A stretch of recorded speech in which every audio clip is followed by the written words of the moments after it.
សូមស្វាគមន៍មកកាន់ ABC Kids ថ្ងៃនេះយើងនឹងមករៀនអំពីព្យញ្ជនៈខ្មែរគឺអក្សរញ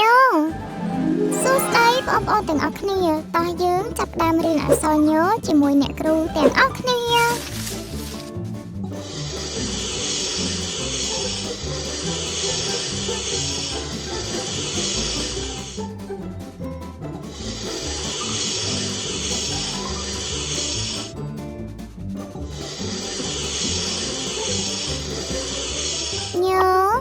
ញ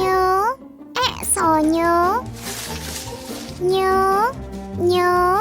ដាក់ស្រៈអ៊ូនិងរញញួរ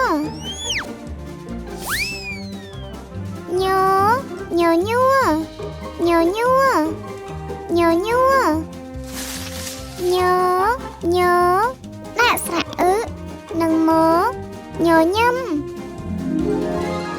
ញញឹមញសញ្ញុកសញ្ញានិងរ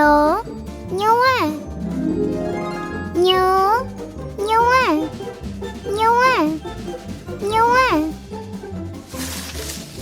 ញដាក់ស្រៈអាំញ៉ាំ